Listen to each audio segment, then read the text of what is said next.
கடவுளின் அன்பும் அமைதியும் கிறிஸ்துவின் அருளும் தூய ஆவியின் நட்புறவும் உங்கள் அனைவரோடும் இருப்பதாக. ஆதியில் இருந்தது போல எப்பொழுதும் எப்பொழுதும் என்றென்றும் இருப்பதாக. ஆமென். அல்லேலூயா. தூய ஆவியே, அன்பினாவியே, துணையாளரே, தேற்றும் தெய்வமே,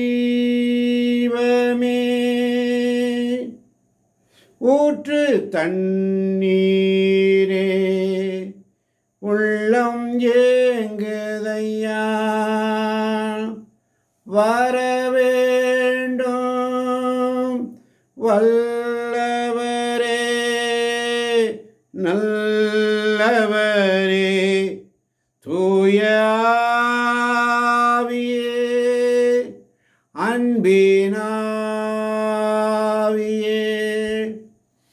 துணையாளரே,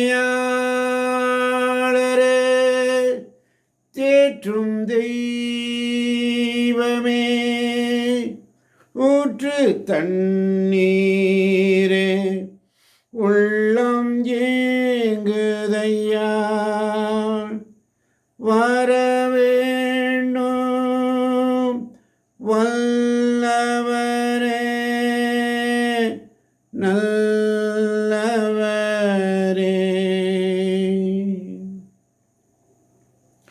அன்பே உருவான எங்கள் அருமை தகப்பனே, இந்த மாலை பொழுதினிலே ஒரு மனப்பட்டு தாய்மார்கள், சகோதர சகோதரிகள், பிள்ளைகள், பேர பிள்ளைகள் என்று சொல்லி நம்முடைய சமூகத்தில் வந்திருக்கிறோம். ஆண்டவரே, இதோ கொரிந்தியருக்கு எழுதிய முதல் திருமுகத்தில் 2ஆம் அதிகாரத்தை நாங்கள் வாசித்தோம். இதோ தியானிக்க இருக்கிறோம். அப்பா, நீர் எங்களோடு பேசும் ஆண்டவரே. நாங்கள் அறியாத மறை உண்மைகளை நீர் எங்களுக்கு விளக்கித்தாரும் அப்பா.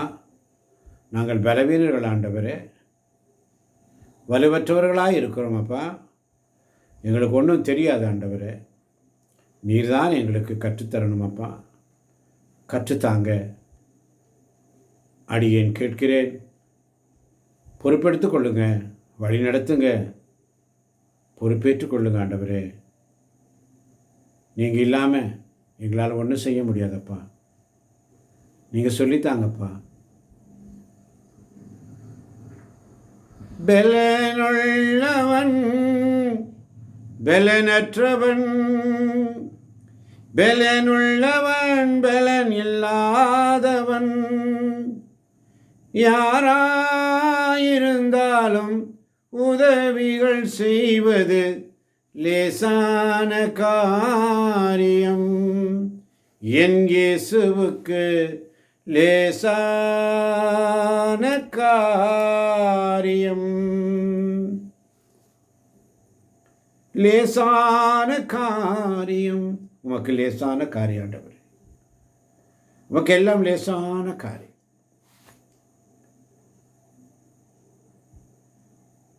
ஒப்பு கொடுக்கிற ஆண்டவரே. கொரிந்தியருக்கு எழுதிய முதல் திருமுகம் 20ஆம் வசனம் மிக அழகாக சொல்லுகிறது. கொரிந்தியர் 1 அதிகாரம் வசனம் 20.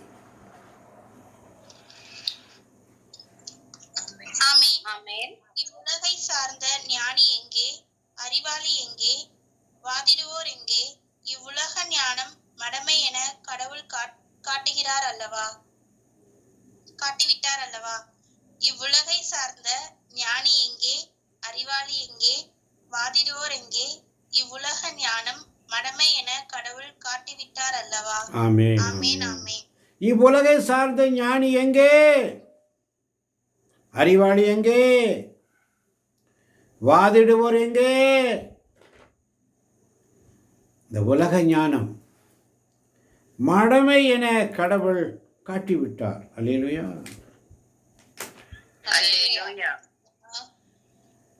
ஆனால் 21ஆம் வசனம் சொல்லுகிறது, கடவுளுடைய ஞானத்தால்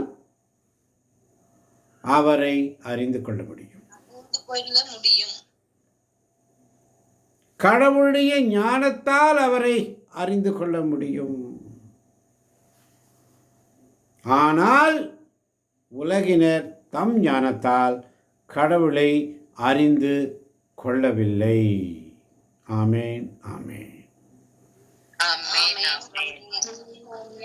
நீங்கள் வசனத்துக்குள்ளே ட்ராவல் பண்ணணும் தேவ பிள்ளைகளை.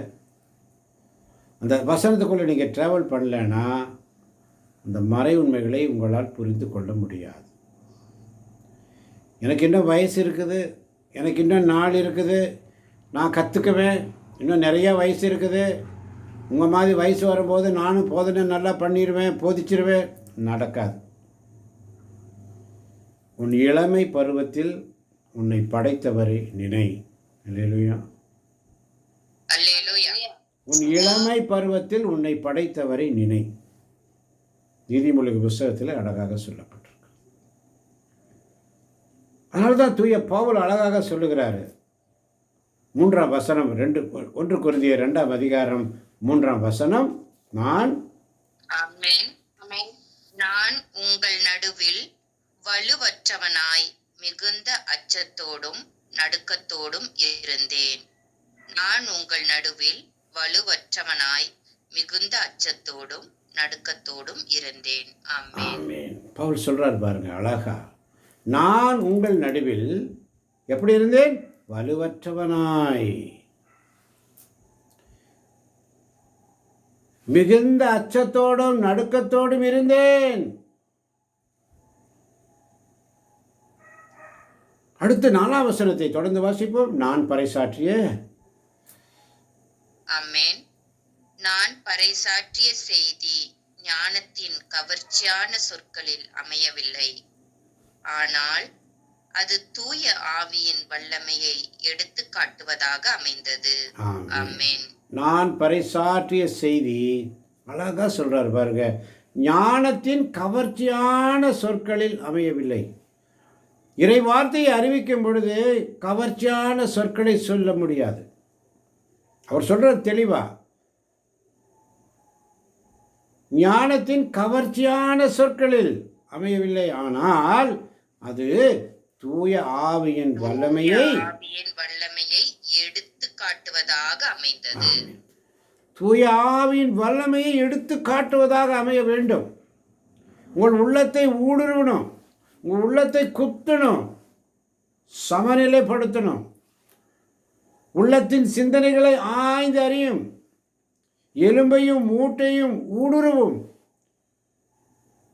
மச்சை அதுக்குள்ள ஊடுருவும். எபிரேயர் 4:12 மிக அழகாக சொல்லுகிறது. வாசிக்க கேட்போமா? எபிரேயர் 4ஆம் அதிகாரம் 12ஆம் வசனம் வேகமாய். ஆமென். கடவுளுடைய வார்த்தை உயிருள்ளது. ஆமென். ஆற்றல் வாய்ந்தது. ஆமென். ஆமென். ஆமென். ஆமென். ஆமென். ஆமென். நிதானம். நான் ஆமேன் என்று சொன்னால் அதை நான் விளக்கி கூறுவதற்காக நான் ஆமேன் என்று சொல்கிறேன் அர்த்தம். முதலாவது ஒரு வார்த்தையை தியானிக்கணும் தேவப்பிள்ளைகளை. அப்படியே வாசிச்சுட்டே போயிடுறோம். முதலாவது கடவுளுடைய வார்த்தை உயிர் உள்ளது. அந்த உயிர் இரத்தம், இயேசுவின் இரத்தத்தினால் அந்த உயிர், இரத்தமே சிந்தப்பட்ட இரத்தமே, விலையேற பெற்ற இரத்தமே, அவருடைய வார்த்தை இரத்தம் சிந்தி அந்த வார்த்தையை நமக்கு கொடுத்து போயிருக்கிறார். அல்லேலூயா. ஆண்டவருடைய வார்த்தை உயிருள்ள வார்த்தை என்று சொன்னால் அவருடைய இரத்தம், சிந்தப்பட்ட இரத்தம், உயிருள்ள இரத்தம். அல்லேலூயா. அந்த இரத்த வார்த்தை ஆற்றல் வாய்ந்தது. எப்படிப்பட்டது? ஆற்றல் வாய்ந்தது. ரத்தம் பாருங்க, இப்போ ஒரு இடத்துல கட் பண்ணிட்டோம், அந்த ரத்தம் ஒழுகும் போது அப்படியே துடிக்கும். அது உறைவதற்கு கொஞ்சம் டைம் எடுக்கும். அந்த ரத்தம், அதனால தான் ஆட்டுடைய இந்த ரத்தத்தை சாப்பிடக்கூடாதுன்னு பழைய ஏற்பாட்டில் தெளிவாக சொல்லப்பட்டிருக்கிறது. அது உயிர். ஆட்டு ரத்தத்தை சாப்பிடக்கூடாது, அது உயிர், அதை சாப்பிடாதீங்கன்னு ஆண்டவர் பழைய ஏற்பாட்டில் அழகாக சொல்லியிருக்கிறார். இங்கே ஆண்டவருடைய ரத்தம் இயேசுவின் இரத்தம் சிந்தப்பட்டது உங்களுக்காக, எனக்காக. உயிருள்ள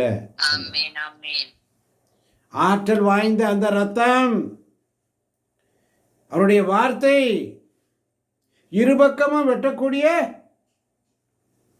எந்த வாளினும் கூர்மையானது.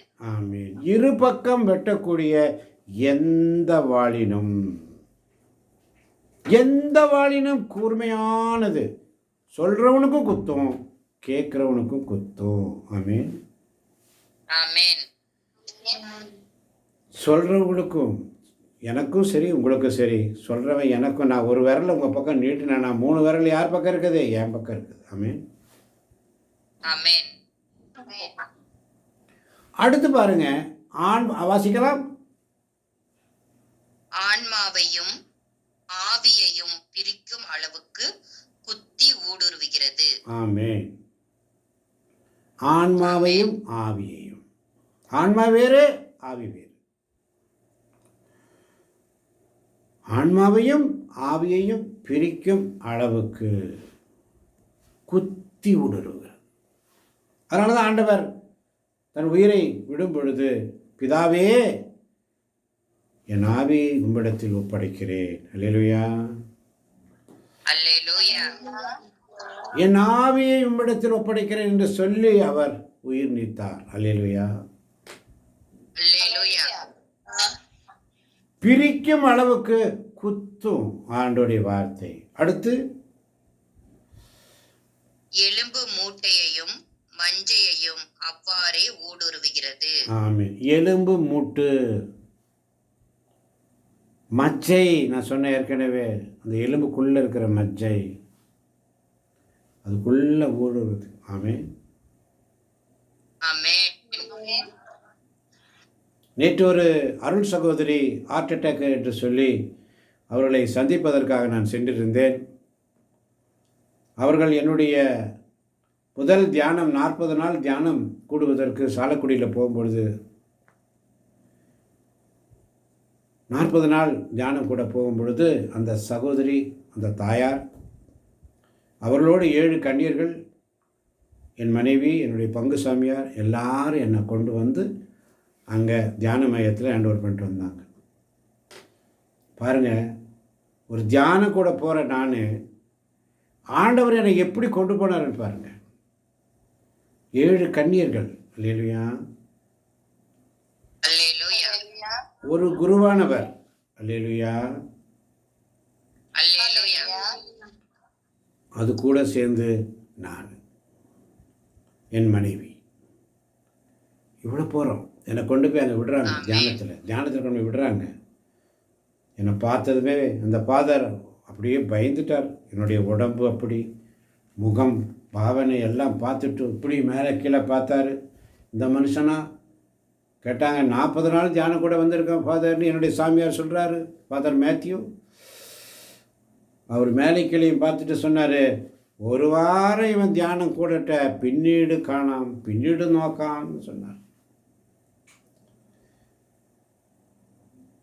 1 வாரம் ஒழுங்காக உட்காரட்டுன்னு சொன்னேன். ஆனால் 1 வாரம் உட்காந்து 2வது வாரத்தில் ஆண்டவர் என்ன பண்ணார்? அதே குருவானர் வாயிலாக, நீ தியானம் கூடியது போதும், நற்கரணை ஆண்டவர்கிட்ட போய் உட்காருன்னு சொல்லிட்டார். அல்லேலூயா. அல்லேலூயா. அந்த 1 வார தியானத்தில் என்னை பார்க்குறவங்கெல்லாம் விரைச்சிட்டு போனாங்க. இவனா இவனா இவனா தியானம் கூட வந்திருக்கிறான். என்னை பார்த்தா ஏதோ பெரிய கொள்ளக்கூட்டி தலைவர் வந்த மாதிரி நினச்சி பார்த்தாங்க. ஒவ்வொருத்தரும் பார்த்து என்ன சாப்பாடு வாங்கும்போது நான் பிளேட்டை போய் நிற்பேன், அவன் எப்படி லொட்டுன்னு தான் போடுவான். கொஞ்சம் சப்ஜி நிறையா சாப்பிடுவேன், கொஞ்சம் போடுப்பான்னு சொன்னேன், அவ்வளோதான்.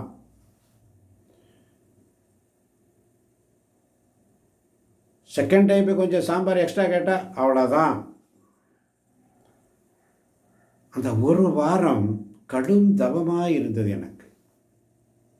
2வது வாரம் அதே பையப்பள்ளி ஃபாதர் சொன்னார், மோனே நீ போய் நற்கரணை ஆண்டவர்கிட்ட போய் உட்கார்.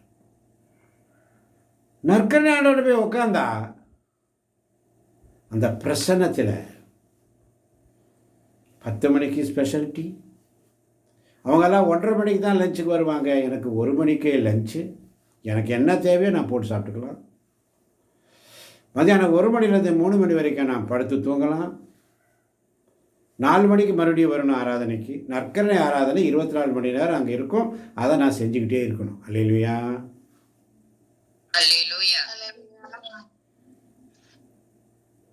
அதுக்கப்புறம் நற்கரணை ஆண்டவர்கிட்ட போய் 1 வாரம் உட்காந்த பாடு 3வது வாரத்தில் அங்கே இருக்கவங்கெல்லாம் எனக்கு பிரைஸ்லான்னு சொல்ல ஆரம்பிச்சிட்டாங்க. அல்லேலூயா. அங்கே இருக்கவங்க எல்லாருமே பிரைஸ்லாட் பிரைஸ்லாட் பிரதர் சுகந்தண்ணே மலையாளிஸ் மேக்சிமம் சுகந்தண்ணே எங்களுக்கு வேண்டி எனக்கு வேண்டி பிரார்த்திக்கணும், எனக்கு வேண்டி பிரார்த்திக்கணும். எத்தனை ஆத்துமாக்கள் எனக்காக ஜெபம் பண்ணுங்க. அப்போ இந்த நற்கரணை பிரசன்னத்தில் உட்கார்ந்ததுடைய மகிமை அது நம்முடைய முகத்தில் காட்டும். அல்லேலூயா. அந்த 40 இரவும் 40 பகலும் அந்த தவ காலத்திலே அந்த தியானம் கூடி வந்தேன். ஆமென். அப்பொழுதுதான் இந்த வார்த்தை எனக்கு உள்ளோட ஊடுருவியது. கடவுளுடைய வார்த்தை உயிருள்ளது, ஆற்றல் வாய்ந்தது, இருபக்கம் வெட்டக்கூடிய எந்த வாழிலும் கூர்மையானது, ஆன்மாவையும் ஆவியையும் பிரிக்கும் அளவுக்கு குத்தி ஊடுருவும், எலும்பு மூட்டையும் மஜ்ஜையும் அவ்வாறே ஊடுருவுகிறது. அடுத்து என்ன பண்ணுது? உள்ளத்தின் சிந்தனைகளையும் நோக்கங்களையும் சீர்தூக்கி பார்க்கிறது. ஆமென். அந்த வார்த்தை சங்கீதங்களை நான் பாடி பாடி பாடி பாடி சுதிப்பேன். எனக்கு வந்த ராகத்தில் நான் பாடிட்டே இருப்பேன். இந்த வார்த்தை ஒவ்வொன்றும் எனக்குள்ள அந்த அளவுக்கு ஒரு வல்லமை ஆண்டவர் கொடுத்தார். கொஞ்சம் கொஞ்சமா உள்ளத்தின் சிந்தனைகளையும் நோக்கங்களையும் சீர்தூக்கி பார்க்கிறது ஆண்டவருடைய வார்த்தை. அதனால தான் 13ஆம் வசனம் மிக அழகாக சொல்லுது. எபிரேயர் 4:13 படைப்பெதுவும் கடவுளுடைய பார்வைக்கு மறைவாய் இல்லை, அவருடைய கண்களுக்கு முன் அனைத்தும் மறைவின்றி வெளிப்படையாய் இருக்கின்றன, நாம் அவருக்கே கணக்கு கொடுக்க வேண்டும். பஸ் ஆமென். அவருக்கு தான் கணக்கு கொடுக்கணும். ப்ரேயருக்கு வந்தீங்கன்னா ஆண்டோடைய வார்த்தை தான் நமக்கு முக்கியம்னு இருக்கணும். மனுஷனுடைய பேச்சுக்கு அந்த இடம் இல்லை. அல்லேலூயா. மனுஷன் ஃபேவர் பண்ணுவான்னு நினைக்கவே கூடாது. எனக்கு இவர் ஃபேவராக பேசுவாரா, இல்லை என்னை தப்பாக பேசுகிறாரா, எனக்கு குறைவாக பேசுகிறாரா, என்னை தாழ்த்தி பேசுகிறாரா, அவங்கள உயர்த்தி பேசுகிறாரா, அங்கே இடமே இல்லை. அதனால தான் கொரிந்தியருக்கு எழுதிய 1 திருமுகத்தில் 2ஆம் அதிகாரத்தில்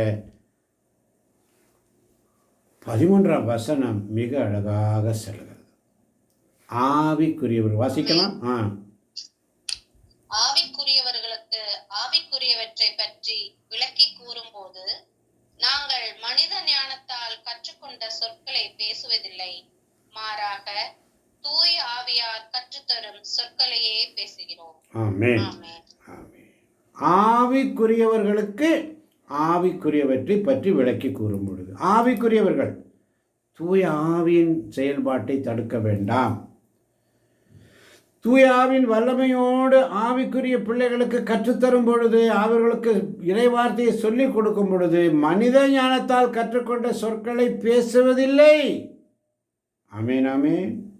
அது ஆமென் ஆமென் வரணும். நாங்கள் மனித ஞானத்தினால் பேசுவது அல்ல.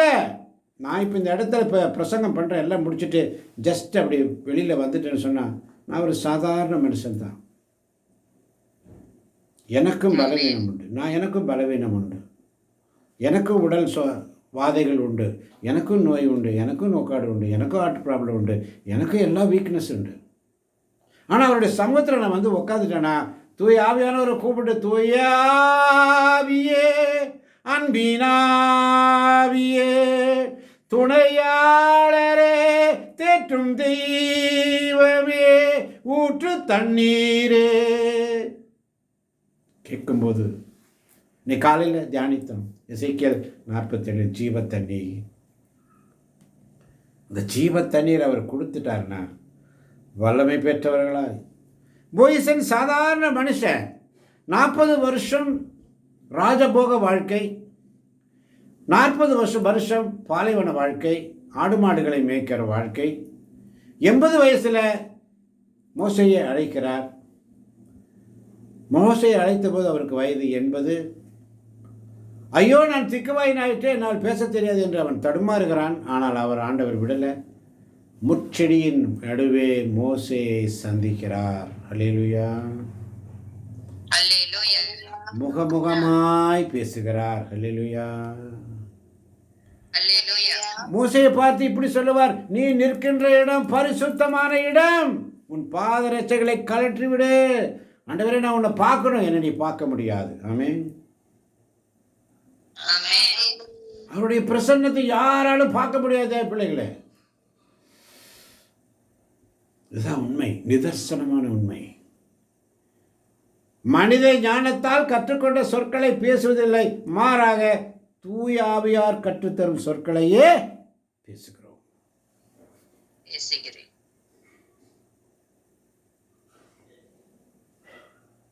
அதனாலதான் 14ஆம் வசனம் சொல்லுகிறது, வசிப்போம். மனித இயல்பை மட்டும் உடையவர். மனித இயல்பை மட்டும் உடைய ஒருவர் கடவுளின் ஆவிக்குரியவற்றை ஏற்றுக்கொள்வதில்லை. அவை அவருக்கு மடமையாய் தோன்றும். அவற்றை அவரால் அறிந்து கொள்ளவும் முடியாது. ஏனெனில் அவற்றை தூய ஆவியின் துணை கொண்டே ஆய்ந்துணர முடியும். ஆமென். தூய ஆவியானவருடைய துணை கொண்டு ஆவிக்குரியவற்றை ஏற்றுக்கொள்ள வேண்டும் என்று சொன்னார். கடவுளின் ஆவிக்குரியவற்றை ஏற்றுக்கொள்ள வேண்டும் என்று சொன்னால் மனித இயல்பை மட்டும் கொண்டு நம்மால் அந்த வார்த்தைகளை உட்கொள்ள முடியாது. அது எப்படி இருக்குன்னு தெரியாது, மறை உண்மை தெரியாது, மறைநூலும் தெரியாது. அல்லேலூயா. அப்போ அதை நான் எப்படி, அதனால தான் தொடக்க ஜெபம் சொல்றீங்க. எதுக்காக சொல்றீங்க? தூயாவின் துணை கொண்டு, ஆண்டவரே, நாங்கள் ஏறெடுக்கின்ற இந்த வார்த்தை வசனங்களை தியானிக்க மறை உண்மைகளை எங்களுக்கு சொல்லிக் கொடுங்கன்னு தூய ஆவியானவரை சக்கரை பிடிச்சுக்கணும். ஆமென்.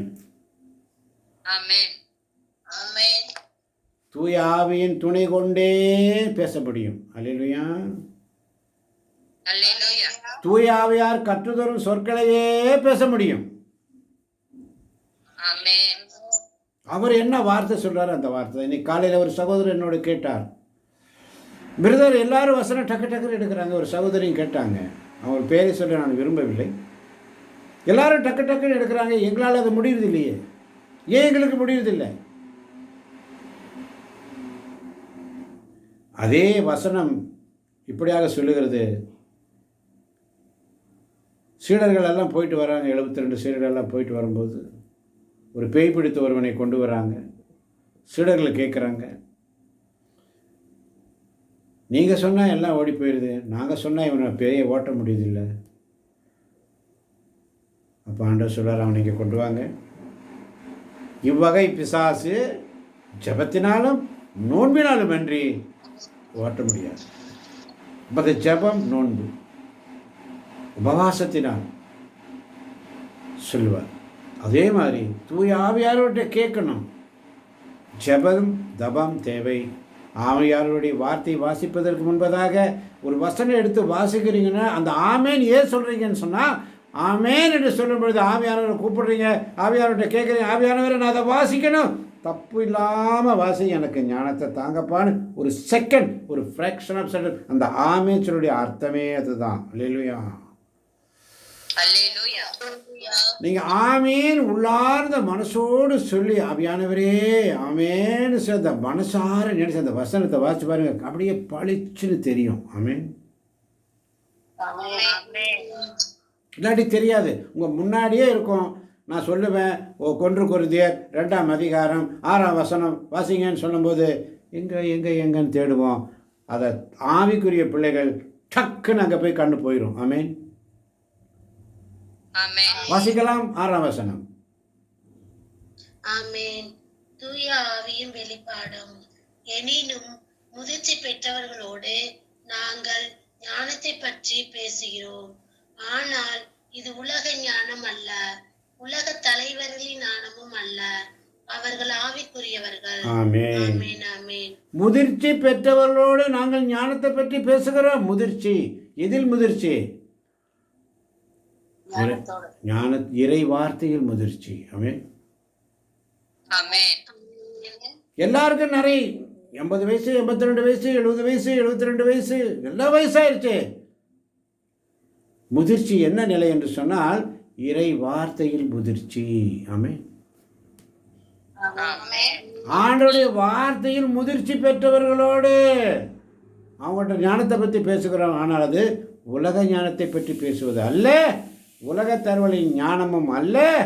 அவர்கள் எல்லாம் அழிவுக்குரியவர்கள். அல்லேலூயா. அதனால தான் 11ஆம் வசனம் மிக அழகாக சொல்லுகிறது. வசிப்போம். ஆமென். மனிதரின் உள்ளத்தில் இருப்பதை அவர் உள்ளில் இருக்கும் மனமே அன்றி வேறு எவரும் அறிய முடியாது. அன்றோ. அவ்வாறே கடவுள்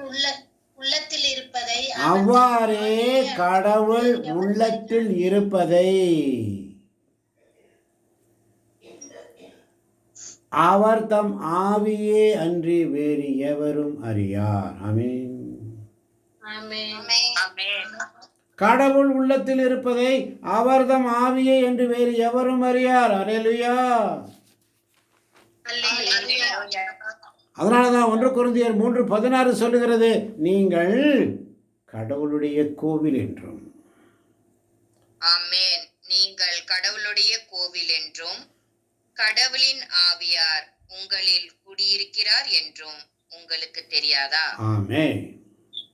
ஆமென். நீங்கள் கடவுளுடைய கோவில் என்றும் கடவுளின் ஆவியார் உங்களில் குடியிருக்கிறார் என்றும் உங்களுக்கு தெரியாதா? அல்லேலூயா. அல்லேலூயா. ஆமன் வாழ்ந்தவர்களே, கடவுள் உள்ளத்தில் இருப்பதை அவர்தம் ஆவி என்று வேறு எவரும் அறியார். இப்போ கடவுளின் ஆவியார் தங்கும் கோவில் இந்த உள்ளம், அவருடைய ஆவி தங்கும் கோவில். நேற்றைய வாசகம் அப்படித்தான் சொல்லப்படும், ஞாயிற்றுக்கிழமை. ஆமன் பார்த்தவர்களே, அதனால தான் 7ஆம் வசனம் இன்னும் அழகாக சொல்லுகிறது, வெளிப்படுத்தப்படாமல்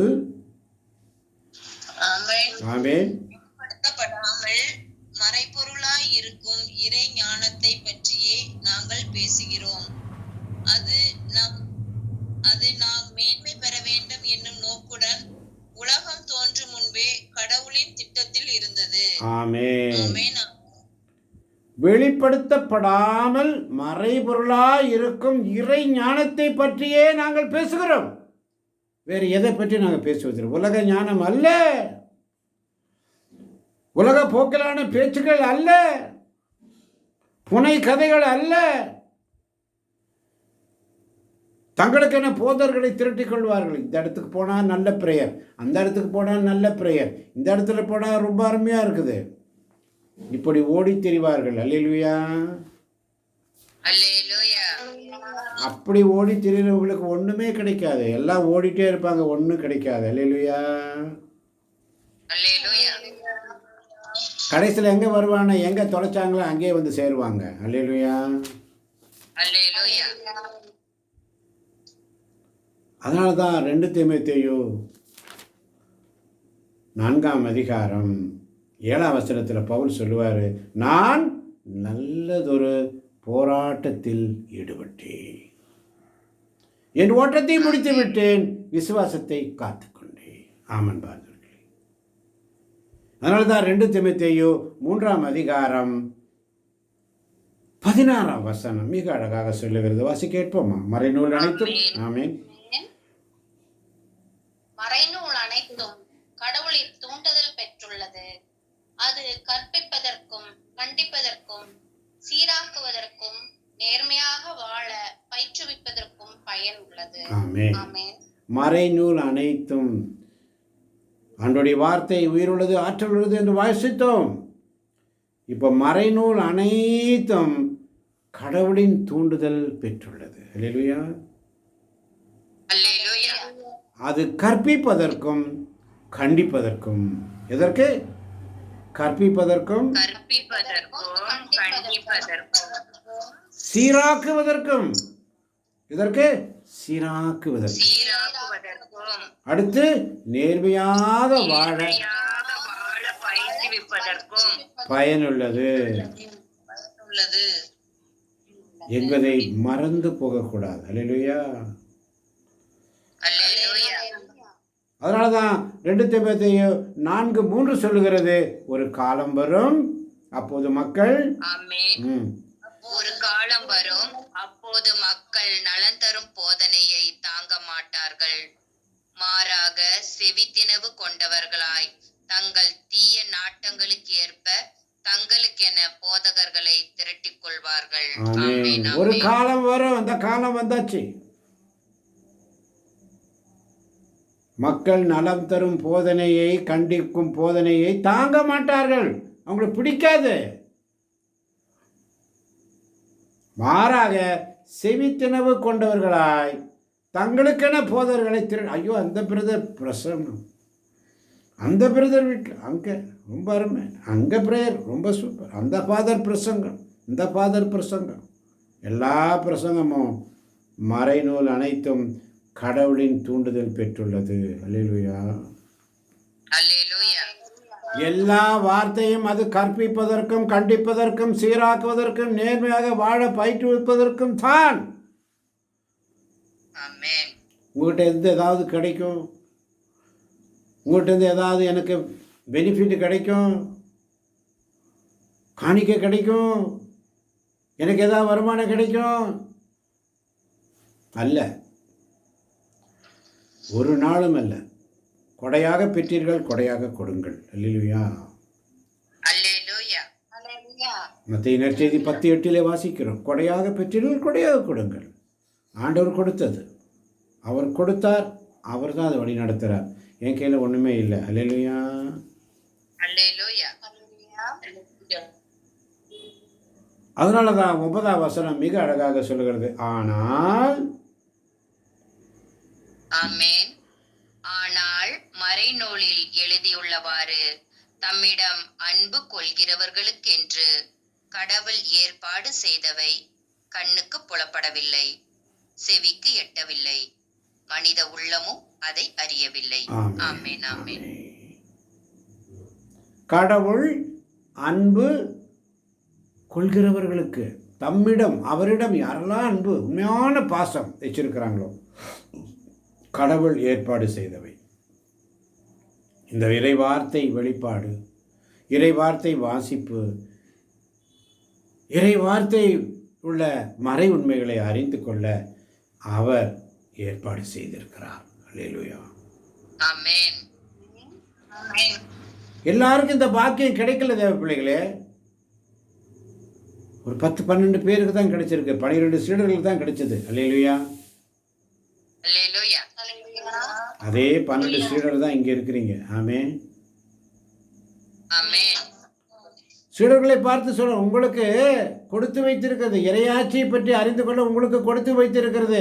இதை அறிந்து கொள்ளதான் தொடக்க நூல் முதல் யோவான் ஸ்நானகன் வரை என்னை பற்றியே பேசப்பட்டது. இயேசு கிறிஸ்து வருகை பற்றி தான் பேசப்பட்டது.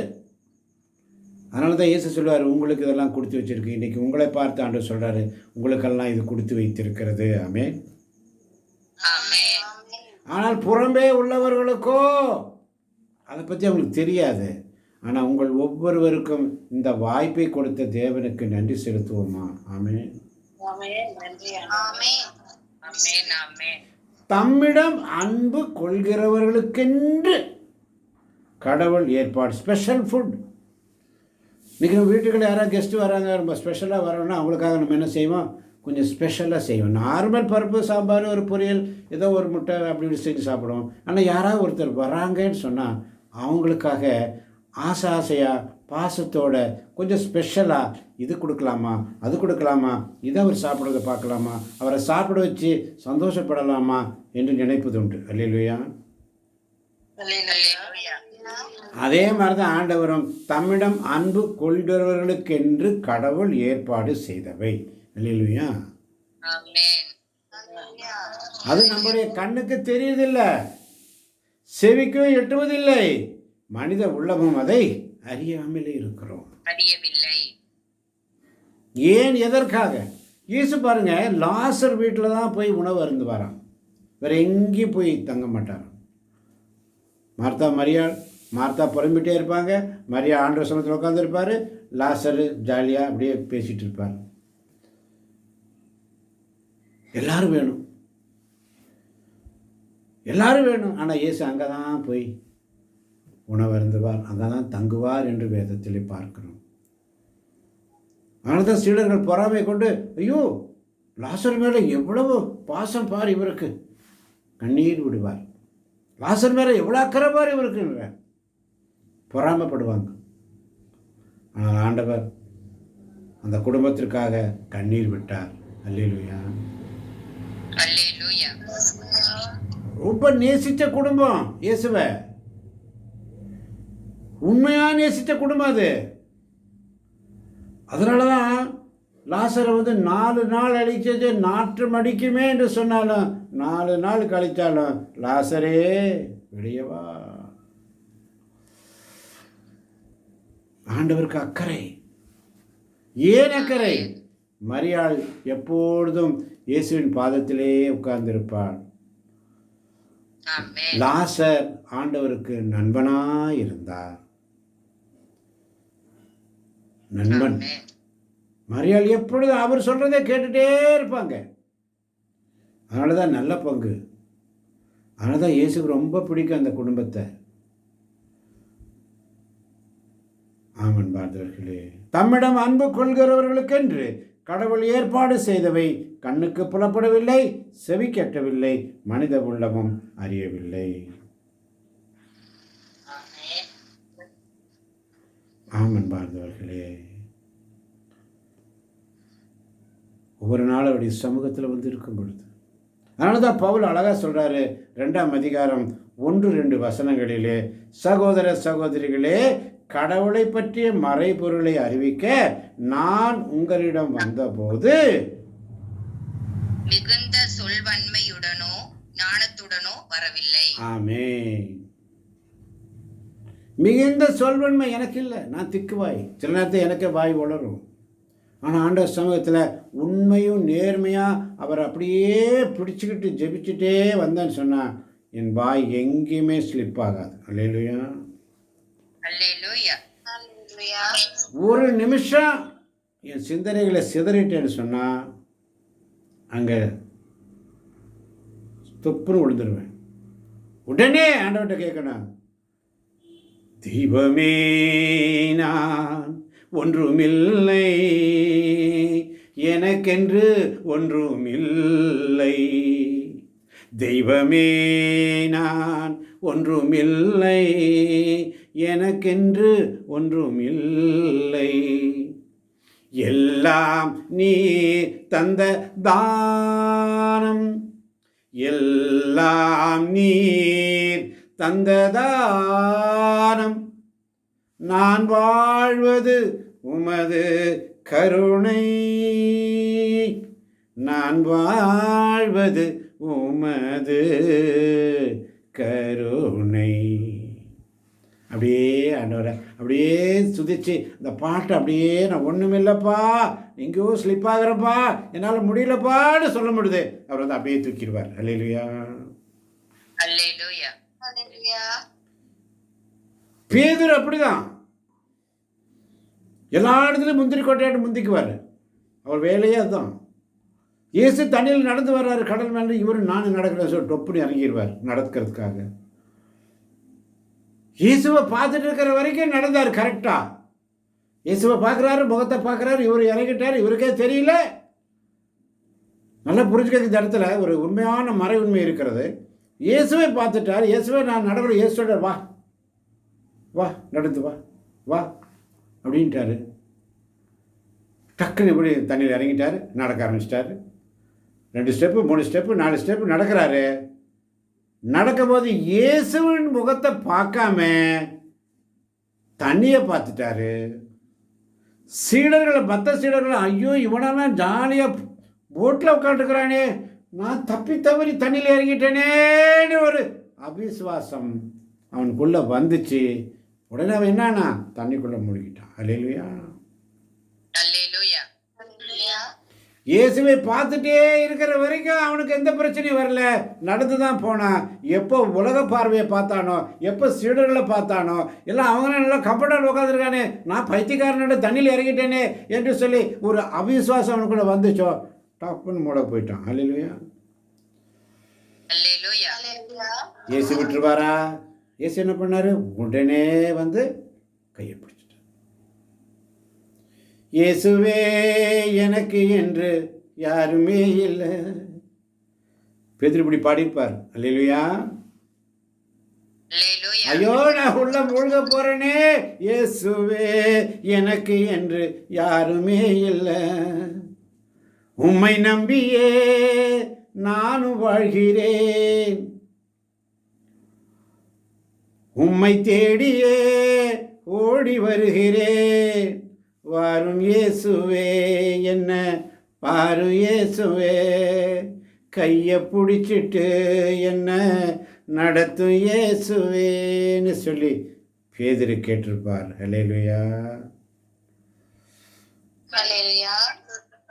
உடனே வந்து டப்புன்னு பிடிச்சிட்டார். ஆமென். ஆமென். அதனால தான் இங்கே பவுல் அழகா சொல்றாரு 1ஆம் வசனத்தில், சகோதர சகோதரிகளே, கடவுளை பற்றிய மறைபொருளை அறிவிக்க நான் உங்களிடம் வந்தபோது மிகுந்த சொல்வன்மையுடனோ ஞானத்துடன் வரவில்லை. யாருமே அப்படித்தான். நீங்கள் எல்லாம் இருக்கிறீங்க, நீங்கள்லாம் இதை தான் சொல்லணும் ஆண்டவர் சமூகத்தில். ஆண்டவரே உம்மை பற்றி கடவுளுடைய மறைபொருளை அறிவிக்க நான் வந்தபோது, ஆண்டவரே எனக்கு நல்ல சொல்வன்மை இல்லைப்பா, ஞானம் வரலப்பா, அதை எனக்கு தாங்கப்பான்னு கேட்கும். ஆமென். ஆமென். ஆமென். 2ஆம் வசனத்தில் சொல்றாரு பாருங்க, நான் உங்களிடையே இருந்தபோது மெசியாவாகிய இயேசுவை தவிர, அதுவும் சிலுவையில் அறையப்பட்ட அவரை தவிர வேறு எதையும் அறிய வேண்டும் என்று நினைக்கலப்பா. உம்மை தவிர, உம்மை அல்லாமல் எனக்கு யாருண்டு, உம்மை அல்லாமல் எனக்கு யாருண்டு, என் ஏசையா. அல்லேலூயா. என் ஏசையா. அல்லேலூயா. இன்பத்திலும் நீரே, துன்பத்திலும் நீரே, எவ்வேளையும் ஐயா நீர்தானே, எவ்வேளையும் ஐயா நீர்தானே, உம்மை அல்லாமல் எனக்கு யாருண்டு, உம்மை அல்லாமல் எனக்கு யாருண்டு, என் ஏசையா. அல்லேலூயா. என் ஏசையா. அல்லேலூயா. சிலுவையில் அறையப்பட்ட அவரை தவிர வேறு எதையும் அறிய வேண்டும் என்று நினைக்கவே இல்லை. அப்படிதான் இருக்கணும். ஆண்டவர் சமூகத்தில் வந்துட்டீங்கன்னா சிலுவையில் அறையப்பட்ட இயேசுவை தவிர வேறு எதையும் அறிய வேண்டும் என்ற நினைப்பே நமக்குள்ள இருக்கக்கூடாது. அப்பதான் ஜெபத்தில் ஒரு ஆளுமை வரும். அல்லேலூயா. அல்லேலூயா. ஆளுமை ஜெபத்துக்குள்ள ஒரு ஆழத்திற்கு வரும். இன்னைக்கு காலையில் எசேக்கியேல் 47ஆம் அதிகாரத்தில் பார்த்தோம் அந்த அருமையான பாடலை பாடுவோமா? ஜீவ தண்ணீரே. ஆமென்.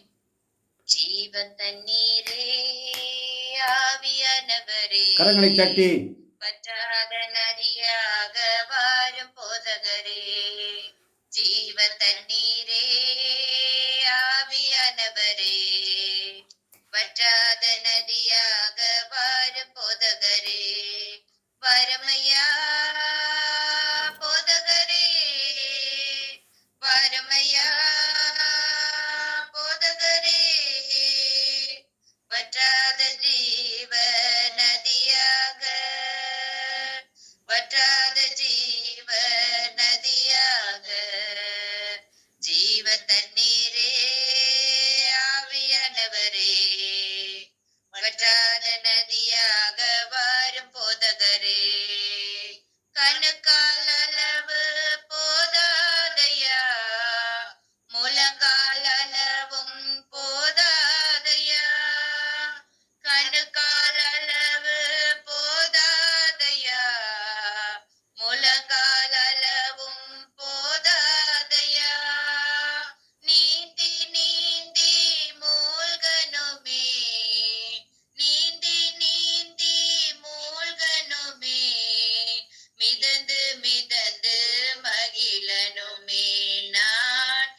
ஆமேன் ஆமேன். கரங்களை தட்டி ஆண்டவரை மகிமைப்படுத்தலாம். எல்லாரும் எல்லாரும் வல்லமையோடு வல்லமையோடு வல்லமையோடு வல்லமையோடு ஆண்டவரை மகிமைப்படுத்துங்க. ஹல்லேலூயா. அல்லேலூயா. இயேசுவுக்கு நன்றி. அதனால தான் 1 கொரிந்தியர் 2ஆம் அதிகாரம் 15-16 வசனம் மிக அழகாக சொல்லும். ஆவிக்குரியவரோ ஆமென். அனைத்தையும் ஆய்ந்துரைவர். அல்லேலூயா. ஆவிக்குரியவரோ அனைத்தையும் ஆய்ந்துணர்வர். எல்லாரும் நான் சொல்லும் போது அதுக்கு பின்னாடி சொல்லுங்க. ஆவிக்குரியவரோ அனைத்தையும் ஆய்ந்துணர்வர். எவரும் அவரை ஆய்வுக்கு உட்படுத்த முடியாது. அதனால தான் தூய ஆவியாருக்கு வருத்தம் உண்டாக்காதீர்கள். அல்லேலூயா. அல்லேலூயா. ஆவிக்குரியவரோ அனைத்தையும் ஆய்ந்துணர்வார்கள். எவரும் அவரை ஆய்வுக்கு உட்படுத்த. அவர்கிட்ட கேள்வி கேட்கிறோம், அவர்கிட்ட கிளாரிபிகேஷன். நோ, தூய ஆவியானவருக்கு வருத்தம் தெரிவிக்காதீர்கள். ஏனென்று சொன்னால் 16 வசனம், ஆண்டவருடைய மனதை அறிபவர் யார்? அவருக்கு அறிவுரை கூறுபவர் யார்? நாமோ கிறிஸ்துவின் மனதை கொண்டுள்ளோம். ஆமென். நாமோ. அல்லேலூயா. அல்லேலூயா. என்ற சிந்தனையோடு. அதனால தான் 1 கொரிந்தியர் 1ஆம் அதிகாரம் 31ஆம் வசனம் நமக்கு எல்லாம் ஒரு வார்னிங் நோட்டீஸ் கொடுக்கிறார் ஆண்டவர். எனவே மறை நூலில் எழுதியுள்ளவாறு பெருமை பாராட்ட விரும்புகிறவர் ஆண்டவரை குறித்தே பெருமை பாராட்டட்டும். ஆமென். ஆமென். ஆண்டவரை குறித்த பெருமை. மனுஷன் குறித்த பெருமை பாராட்ட வேண்டிய அவசியம் இல்லை. ஆவிக்குரியவர்களுக்கு ஆவிக்குரியவற்றை பற்றி விளக்கும் பொழுது நாங்கள் மனித ஞானத்தால் கற்றுக்கொண்ட சொற்களை பேசுவதில்லை, மாறாக தூய ஆவியார் கற்றுத்தரும் சொற்களையே பேசுகிறோம் என்பதை நாம் உணர்ந்தோம் என்று சொன்னால் ஆண்டவர் சமயத்தில் உண்மையும் நேர்மையும் நாம் இருக்க முடியும். அப்படி வார்த்தைகளை வசனங்களை வாசிக்கும் பொழுது நமக்குள்ள ஒரு வல்லமை ஆட்டோமேட்டிக்காக வரும். நமக்குள்ள உடல் பலவீனம் ஆட்டோமேட்டிக்காக போயிடும். உடல் சோர்வுகள் உடனடியாக மாறும். எந்த ஒரு நோய் நொடிகள் இருந்தாலும் அதில் சுகம் கிடைக்கும். வார்த்தை விடுதலை தரும். ஆமென். ஆமென். ஆமென். ஆமன் வாழ்களே. எனவே சகோதர சகோதரிகளே, நீங்கள் அழைக்கப்பட்ட நிலையை எண்ணி பாருங்கள். ஆமென். எந்த நிலையில் நாம் அழைக்கப்பட்டோம் என்பதை. ஏனென்று சொன்னால் மனித ஞானத்தை விட கடவுளின் மடமை ஞானம் மிக்கது. மனித வலிமை விட அவருடைய வலுவின்மை வலிமை மிக்கது. அல்லேலூயா. அல்லேலூயா. என்ற சிந்தனையோடு. அதனால தான் கொரிந்தியருக்கு எழுதிய முதல் திருமுகத்திலே நாம் வாசிக்கிறோம் 10ஆம் வசனம், சகோதர சகோதரிகளே, நம் ஆண்டவர் இயேசுவின் கிறிஸ்துவின் பெயரால் நான் உங்களை கெஞ்சி கேட்டுக்கொள்வது இதுவே. ஆமென். நான் உங்களை கெஞ்சி கேட்டுக்கொள்வது இதுவே. என்ன, எதுக்கு கெஞ்சி கேட்கிறாரு? நீங்கள் ஒத்த கருத்துடையவர்களாய் இருங்கள். ஆமென். ஒத்த கருத்துடையவர்களாக இருங்க. எல்லாரும் ஒருமனப்பட்டு ஜெபிக்கிற பிள்ளைங்க. ஒத்த கருத்துடையாக இருங்கள். உங்களிடையே பிளவுகள் வேண்டாம். ஒரே மனமும் ஒரே நோக்கமும் கொண்டிருங்கள். ஆமென். அதனால தான் திருத்தூதர் பணிகள் 4:32 வாசிக்கிறோம். என்ன வாசிக்கிறோம்? 4:32 வேகமாய். ஒரே உள்ளமும் நம்பிக்கை கொண்ட மக்கள் அனைவரும் ஒரே உள்ளமும் ஒரே உயிருமாய் இருந்தனர். அவர்களுள் எவரும் தமது உடைமைகளை தம்முடையதாக கருதவில்லை. எல்லாம் அவர்களுக்கு பொதுவாய் இருந்தது. அப்ப நம்பிக்கை கொண்ட மக்களாகிய நீங்களும் நானும் எப்படி இருக்கணும்? ஒரே உள்ளமும் உயிருமா, ஒரே உயிருமாய் இருக்க வேண்டும். ஒத்த கருத்துடையவர்களாய் இருக்க வேண்டும். அல்லேலூயா. நம்முடைய பிளவுகள் இருக்கக்கூடாது. ஆமென். ஆமென். ஒரே மனமும் ஒரே நோக்கமும் கொண்டிருக்க வேண்டும் என்ற சிந்தனையோடு இறுதி ஜெபம் சுருக்கமாய் வேகமாய். நன்றி ஜெபம். ஆமென். ஆமென். அப்பா, உம்முடைய வார்த்தை ஆண்டவரே எங்களுக்கு உயிர் உள்ளதாகவும் ஆற்றல் வாய்ந்ததாகவும் ஆண்டவரே அப்பா, இரு பக்கமும் வெட்டக்கூடிய எந்த வாளினும் கூர்மையானதாகவும் ஆன்மாவையும் ஆவியையும் பிரிக்கும் அளவுக்கு குத்தி ஊடுகிறதாயும் எலும்பு மூட்டையும் மச்சையையும் அவ்வாறே ஊடுருகிறதாயும் எங்கள் உள்ளத்தின் சிந்தனைகளையும் நோக்கங்களையும் சீர்தூக்கி பார்க்கிறதாகவும் இருக்கிறதப்பா. ஆம் தகப்பனே, அன்றாட எங்கள் வாழ்க்கையில் ஆண்டவரே எங்களுக்கு தேவையானது என்னது என்பதை நீர் அறிந்து எங்கள் மனதில் இருப்பதை சீர்தூக்கி பார்ப்பது தொட்டுதான் தகப்பனே ஒவ்வொரு நாளும் எங்கள் வாயின் வழியாகவும் அப்பா இந்த இறை வார்த்தை அப்பா உடைய ஆசீர்வாதத்தின் வழியாக வாசிப்பதற்கு வாய்ப்பை தருகிறீர் தகப்பனே. அதற்காக உமக்கு நாங்கள் நன்றி செலுத்துகிறப்பா.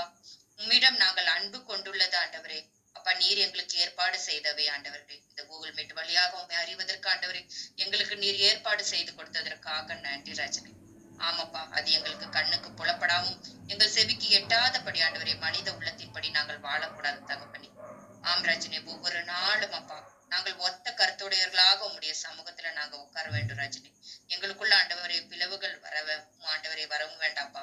நாங்கள் ஒரே மனமும் ஒரே நோக்கமுமாய் கொண்டிருக்க ஆண்டவரே உம்முடைய சமூகத்தில் ஒருமனப்பட்ட ஆண்டவரே ஒன்றாக இணைந்து உம்மை ஆராதிக்கவும் உம்மை துதிக்கவும் ஆண்டவரே உம்மை போற்றி உம்மை வழி நடத்தி ஆண்டவரே இந்த இறை மன்னாவை நாங்கள் ஒவ்வொரு நாளும் புசிக்கப்பா. இந்த வாய்ப்பை நீர் எங்களுக்கு கொடுத்ததற்காக நன்றி செலுத்துகிற ஆண்டவரே. நாங்கள் எங்களை குறித்த ஆண்டவரை பெருமை பாராட்ட விரும்பாதபடி ஆண்டவரே என்றைக்கும் உண்மை குறித்தே ஆண்டவரை நாங்கள் பெருமை பாராட்ட வேண்டும் அப்பா. ஆம் ராஜ்னே, இந்த அருமையாக ஆண்டவரே இந்த வார்த்தை வழியாக நீர் எங்களோடு இன்று பேசியதற்காக நன்றி செலுத்துகிறேன் அப்பா. நாங்கள் வலுவற்றவர்களாக ஆண்டவரே மிகுந்த அச்சத்தோடு நடுக்கத்தோடு இருக்கிறோம் தகப்பனே. சில நேரங்களில் ஆண்டவரே உடைய தூய ஆவியின் வல்லமை ஆண்டவரை எங்களை வழிநடத்த போவதற்காக நன்றி செலுத்துகிறப்பா. உடைய தூய ஆவியானவரின் வல்லமை இருந்தால் மட்டும்தான் தகப்பனே நாங்கள் அப்பா சிறந்து விளங்க முடியும் ஆண்டவரே. ஆமாண்டவரே, தேவையற்ற வார்த்தைகளால் நாங்கள் மயங்கி செல்லாதபடி அப்பா உம்முடைய தூய ஆவியின் வல்லமை கொண்டு ஆண்டவரே அப்பா மனித ஞானத்தால் நாங்கள் எதுவுமே செய்ய முடியாது ஆண்டவரே. உம்முடைய தூய ஆவியின் வல்லமை கொண்டே அப்பா நாங்கள் செய்ய முடியும் அப்பா. ஒவ்வொரு வார்த்தைகளும் ஆண்டவரே உடைய வல்லமை இருந்தால் மட்டும்தான் தகப்பனே எங்களுக்கு ஆண்டவரே அது நடக்கும் ரஜினி. ஆம் தகப்பனே, ஆண்டவரே இறை வார்த்தை ஆண்டவரே எங்களுக்கு வாய்ப்பு கிடைக்கிறது அப்பா. ஆனால் அதை கிடைக்கிறதே ஆண்டவரே நாங்கள் பயன்படுத்தாமல் சில நேரங்களில் அப்பா எங்கள் மன சோர்வின் உலக காரியங்கள் வழியாக நாங்கள் மன சோர்ந்து விடுகிறோம் ரஜினி. ஆம் தகப்பனே, நீர் கர்த்தாய் இருக்கவும் ஆண்டவரை கண்டித்து பேசவும் கடிந்து கொள்ளவும் ஆண்டவரே நீர் எங்களுக்கு கொடுத்திருக்கிற தலைவர் வழியாக அப்பா. ஆனால் ஆண்டவரே அதை நாங்கள் ஏற்றுக்கொள்ள முடியாதபடி ஆண்டவரே சில நேரங்களில் அப்பா எங்களுடைய கோபத்தில் நாங்கள் வாழ்ந்து விடுகிறோம்ப்பா. இந்த இறை வார்த்தையை நாங்கள் வாசித்த ஆண்டவரே நல்லதொரு போராட்டத்தில் நாங்கள் ஈடுபட வேண்டும் ரஜினி. எங்களுக்கு வாழ்க்கை ஓட்டத்தை எவ்வளவு நாள் நீர் எங்கள் வாழ்க்கையில கொடுத்திருக்கிறீரோப்பா. அந்த ஓட்டத்தை நாங்கள் ஓடி முடிக்கிற வரை ஆண்டவரே இந்த உலகத்தில் எங்களுக்கு கொடுக்க வாழ்க்கை ஆண்டவரே நாங்கள் விசுவாசத்தோடு அதை காத்து கொண்டு வாழ்கிற பிள்ளைகளாக எங்களை ஒவ்வொருவரையும் ஆண்டவரே அப்பா உம்முடைய மறை நூலை நாங்கள் வாசிப்பதற்கும் ஆண்டவரே அதை கற்பிப்பதற்கும் கண்டிப்பதற்கும் சீராக்குவதற்கும் நேர்மையாக வாழ பயிற்றுவிப்பதற்கும் இந்த அருமையான வாய்ப்பை எங்கள் கூகுள் மீட் வழியாக எங்களுக்கு ஆண்டவரை நீர் கொடுத்திருக்கிறீர். அந்த வாய்ப்பை அருளை செய்த உமக்கு நாங்கள் நன்றி செலுத்தி என்றைக்கும் அப்பா உம்முடைய போதனைப்படி உம்முடைய இறை வார்த்தையின்படி நாங்கள் வாழ்கிற பிள்ளைகளாக என்றும் வாழ நீர் எங்களை ஆசீர்வதிப்பதற்காக நன்றி செலுத்தி அப்பா உம்முடைய சமூகத்தில் ஆண்டவரே உமக்கு அன்பான பிள்ளைகளாக நாங்கள் இன்றும் வாழ அப்பா என்றைக்கும் ஆண்டவரே எங்களை நாங்கள் பெருமை பாராட்டாதபடி உண்மை குறித்தே நாங்கள் பெருமை பாராட்டுகிறவர்களாக இந்த மாலை வேளையில் இந்த சிறு மன்றாட்டை இயேசு கிறிஸ்துவின் நாமத்தினால் உமக்கு நான் நன்றி செலுத்தி இச்சவத்தை உம்முடைய பாதப்படியில் ஒப்படைக்கிறேன் எங்கள் அருமையான ஜீவனுள்ள ராஜனே. ஆமேன். அல்லேலூயா. ஆமேன். ஆமேன். ஆமேன். ஆமேன். அன்பே உருவான எங்கள் அருமை தகப்பனே, இந்த மாலை பொழுதிலே நாங்கள் ஒருமனப்பட்டு நம்முடைய சமூகத்திலே வந்து நம்முடைய வார்த்தை வசனங்களை தியானிக்கவும் மறை உண்மைகளை அறிந்து கொள்ளவும் ஜெபிக்கவும் ஸ்துதிக்கவும் நீர் எங்கள் ஒவ்வொருவரையும் நீர் பலப்படுத்தினீரப்பா. வந்திருந்த ஒவ்வொரு பிள்ளைகளையும் உச்சம் தலைமுதல் உள்ள கால் வரை உடைய வார்த்தையின் அபிஷேகத்தினால் நிரப்பி இன்னும் அதிகமாய் நாங்கள் உடைய வார்த்தைகளை கேட்கிற பிள்ளைகளாக மட்டும் இருந்து விடாமல் அதன்படி செயலாற்றுகிற பிள்ளைகளாக வளர அருள் தாரும். மேலுமாய் இந்த யூடியூப் வழியாக கேட்கப் போகின்ற அனைத்து தேவ பிள்ளைகளையும் உடைய கரங்கள் ஒப்பு கொடுக்கிறேனப்பா. என் சித்தம் அல்ல ஆண்டவரே, உம் சித்தத்தின்படியே அது அநேக தேவ பிள்ளைகள் கண்டுணரும்படி நீர் வழி நடத்தும் ஆண்டவரே. நீர் கொண்டு போய் சேர்ப்பீராக. உம்முடைய ஆவின் வல்லமையின் கொண்டு நீர் அதை நடத்துவீர் என்று சொல்லி, நான் பயனற்ற பணியாளன், என் பணியை நான் செய்தேன் ஆண்டவரே, மற்றவையெல்லாம் உம்முடைய பொறுப்பு ஆண்டவரே, நீர் பார்த்து கொள்வீரப்பா. இதை எத்தனை பேர் பார்க்க வேண்டும், எப்படி பார்க்க வேண்டும் என்பதை நீர் அறிவீர் ஆண்டவரே. உள்ளத்தின் சிந்தனைகளை ஆய்ந்து அறிந்து ஒவ்வொரு பிள்ளைகளையும் நீர் தொடுவீராக. இதன் வார்த்தை வசனங்களை மீண்டும் ஒருமுறை அதை நாங்கள் கேட்டு, இந்த அதிகாரத்தில் உள்ள வசனங்களை காலை மாலை போடுகின்ற அந்த யூடியூப் வழியாக மீண்டுமாய் நாங்கள் கேட்டு பயன்பெற நீர் எங்களுக்கு ஒரு அரிய வாய்ப்பை கொடுத்திருக்கிறீரப்பா. ஒரு முறை கேட்பதை விட 2 முறை கேட்பது, அதுபோல ஒரு முறை பாடுவது 2 முறை ஜெபிப்பதற்கு சமம் என்று சொன்னது போல, இதோ நாங்கள் ஒரு முறை இதோ தியானித்தோம், அதை மீண்டுமாய் யூடியூப் மூலமாக கேட்பதற்கு ஒரு வாய்ப்பை நீர் ஏற்பாடு செய்து கொடுத்த கிருபைக்காய் நன்றி. அநேக தேவ பிள்ளை உள்ளத்தில் இந்த வார்த்தையை ஊன்றட்டும் ஆண்டவரே, இயேசுவின் நாமத்தில் பிதாவே. ஆமென், ஆமென். ஆண்டவர் உங்களோடு இருப்பாராக. ஆன்மாவோடும் இருப்பாராக. ஆண்டவரே இரக்கமாயிரும். ஆண்டவரே இரக்கமாயிரும். கிறிஸ்துவே இரக்கமாயிரும். கிறிஸ்துவே இரக்கமாயிரும். இளவல இறைவன் தந்தை மகன் தூயாவி நம் ஒவ்வொருவரின் உள்ளங்களையும் இல்லங்களையும் பிள்ளைகளையும் பிள்ளைகளின் பிள்ளைகளையும் வந்திருப்பவர்களையும் வர முடியாதவர்களையும் கேட்டுக்கொண்டிருப்பவர்களையும் நிறைவாக நிறைவாக நிறைவாக என்று என்று என்று ஆசீர்வதிப்பாராக. ஆமென், ஆமென். ஆண்டவர் தருகின்ற சமாதானத்தை ஒருவருக்கொருவர் அன்போடு பகிர்ந்து கொள்வோம். அனைவருக்கும் கிறிஸ்துவின் சமாதானம் உண்டாவதாக. அனைவருக்கும் கிறிஸ்துவின் சமாதானம் உண்டாவதாக. இயேசுவே உமக்கு நன்றி, இயேசுவே உமக்கு புகழ். மரியே நீ வாழ்க.